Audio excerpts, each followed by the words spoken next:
नमस्कार, सीधा का देख रहे हैं आप। मैं हूं आपके साथ ओम पांडे और एक की बड़ी खबर, बड़ी जानकारी आपको कांग्रेस के नए संगठन से जुड़ी, कांग्रेस के जो है हरियाणा में जो नया संगठन बनने जा रहा है उससे जुड़ी ये बड़ी खबर आपको बता दें। तो खबर ये आ रही है सूत्रों के हवाले से कि कांग्रेस अब जल्द ही नए जिला प्रभारियों की सूची जारी कर सकती है। जी हां, जिला प्रभारियों की अपडेटेड सूची जो है वो जल्द जारी हो सकती है। कभी भी कांग्रेस की ओर से ये सूची जो है जारी की जा सकती है।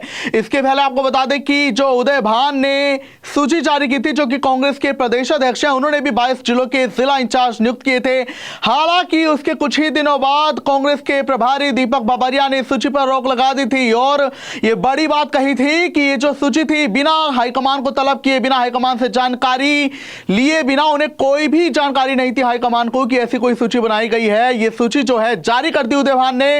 इसी के चलते जो है दीपक बाबरिया ने इस सूची पर रोक लगा दी थी और कहा था कि अब नए सिरे से सूची जारी की जाएगी। लिहाजा ये खबर भी आ गई है सियासी गलियारे में कि अब जल्द ये जो नए सिरे से सूची तैयार की गई है जिला प्रभारियों की, वो जल्दी ही जारी हो सकती है। क्योंकि आपको बता दें कि जहां बीजेपी भी अपने संगठन में चुनाव करा रही है, तो कांग्रेस भी नया संगठन तैयार करने के लिए चुनाव कराने जा रही है और उसी को लेकर ये तमाम कवायदे भी चल रही हैं। आपको बता दें कि 10 साल में हरियाणा कांग्रेस का संगठन जो है लंबित है, एक भी कार्यकारिणी नहीं बन पाई। ऐसे में हार भी हुई जो हरियाणा में लगातार तीसरी बार, तो उससे हाईकमान जो है दुविधा में था और इसी के लिए बड़ा फैसला लिया गया कि कांग्रेस संगठन में बड़ा फेरबदल होगा। हालांकि वो अभी तक नहीं देखने को मिला है, लेकिन यह प्रस्तावित है कि बड़ा फेरबदल हरियाणा कांग्रेस में होगा। और इसके बाद आपको बता दें कि कई नेता आपस में जो है दो फाड़ हो गए थे, एक दूसरे पर बयानबाजी कर रहे थे। और इसी बीच आपको बता दें कि दीपक बाबरिया, जिन्हें कि हुड्डा खेमे का ही कहा जाता है, उन्होंने भी बड़ा बयान दिया था हार पर। उन्होंने कहा था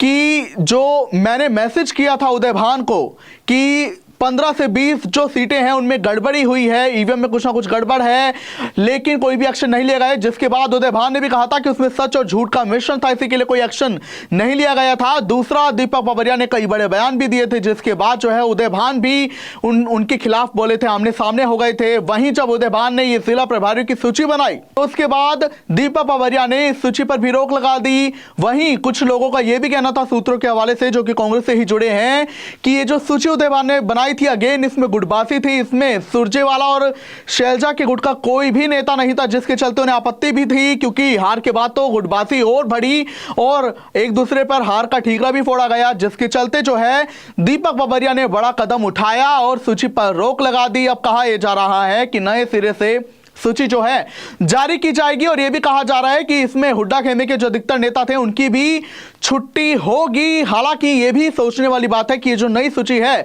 इसमें कहा जा रहा है कि नए चेहरों को जगह दी जाएगी। वहीं जो नया संगठन भी हरियाणा में तैयार किया जाएगा उसमें भी नए चेहरों को ही जगह दी जाएगी कि कांग्रेस हाईकमान अब एक नया संगठन तैयार करना चाहता है जिसमें युवा ज्यादा हो, एक नई एनर्जी हो। इसी को लेकर अभी तक काम चल रहा है, बैठकों का दौर चल रहा है, हालांकि अभी तक कोई भी निर्णय नहीं हो पाया है। दूसरी तरफ आपको बता दें कि हुड्डा उदय भान ने जब ये लिस्ट रोकी गई थी तो प्रतिक्रिया दी थी। उन्होंने कहा था कि चुनावों के समय ऐसे कई नेता थे जो पार्टी छोड़कर चले गए थे, उन्होंने पार्टी की खिलाफत की थी, बगावत की थी।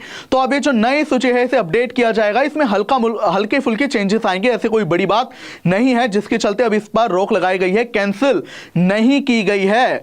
ऐसे में अब आप देखना होगा, क्योंकि बीजेपी तो संगठन चुनाव करा रही है, लेकिन कांग्रेस में अभी तक सिर्फ बैठकें चल रही हैं। दूसरी ओर निकाय चुनाव भी जल्द ही उनकी तारीखें घोषित होने जा रही है। तो अब ये देखना होगा, क्योंकि हुड्डा ने तो ये कहा है कि जो निकाय चुनाव होगा इसमें नया संगठन भी होगा। तो अब ये देखना होगा कि 10 साल से जो संगठन लंबित पड़ा है उसकी कवायद अब जो शुरू होने की बात कही जा रही है, तो अब ये नया संगठन कांग्रेस को मिलेगा कि नहीं, हरियाणा कांग्रेस को, और क्या गुटबाजी रुकेगी कि नहीं, क्या होगा ये भी देखना होगा। फिलहाल इजाजत चाहूंगा, नमस्कार, देखते रहिए सिटी तहलका।